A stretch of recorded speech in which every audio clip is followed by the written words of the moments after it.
Welcome back. Another Providence police in Delaware County, they are warning about a phone scam this morning. They say the caller accuses people of missing federal jury duty and then tries to get them to pay thousands of dollars. Police say a woman reported getting one of those calls earlier this week. The scammer pretended to be a police sergeant and wanted the woman to pay $5,000 to avoid jail time.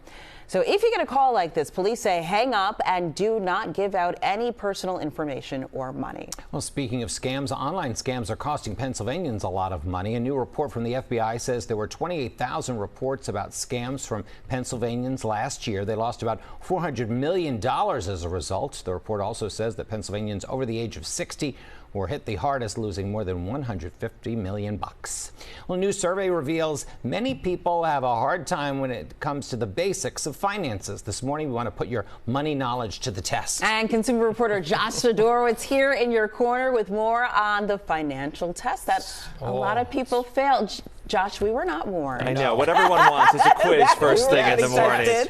Okay. No test anxiety, I promise. Right, It doesn't count for anything. But, you know, we've got a month for everything, and April is Financial Literacy Month. So we recently showed you the curriculum that students in this Northeast Philly classroom are learning because in a few years, Pennsylvania will be requiring high schoolers take a financial literacy course to graduate.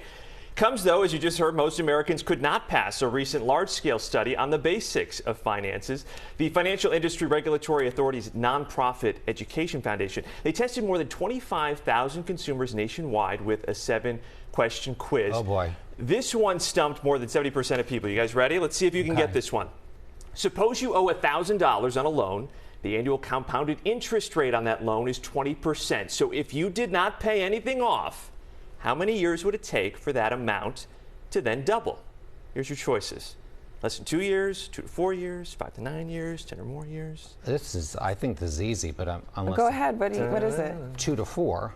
2 to 4, is that, you gonna lock that in? Yeah, that sounds about right. All right, well, I'm good. Oh, okay. All right. So I got one. If you got, 20% interest, you get $1,000 debt, that becomes $2,000 then within, 2 to 3 years probably. So, okay. Okay. Relax. All right. You know me, I like to be prepared for things. Do you want to try one more? Yes, please. Okay, all right. This one is probably pretty easy. So imagine that the interest rate on your savings account is 1% a year. Inflation is 2% per year. How much would you be able to buy with the money in that account after 1 year?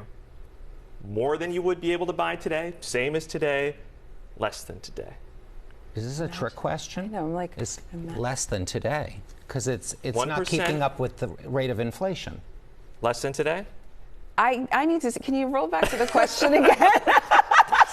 We're visual people. Yeah, and on our screen, for those at home, we can't see the full thing. So, okay. It is, okay, here you go. So how much would you be able to buy with the money after 1 year? So savings rate is 1%, inflation is 2%. Is it less than today, more than today, same as today? I feel like I need to write this down. All right, walk us through it, Josh. Walk us through it. Jim was right. It would be less than today because, okay. Like you said, if inflation is higher than the rate of interest savings, right, it's not keeping up with the pace of inflation. That makes sense.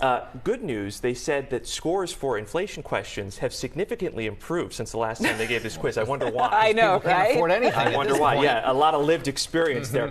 We do have a link, by the way, to the full 7-question quiz right now on CBSPhiladelphia.com.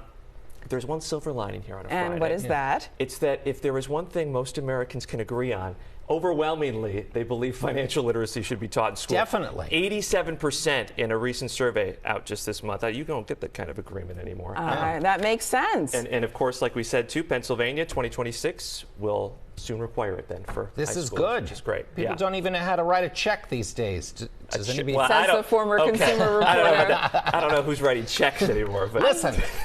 Thank you, Josh. Appreciate it.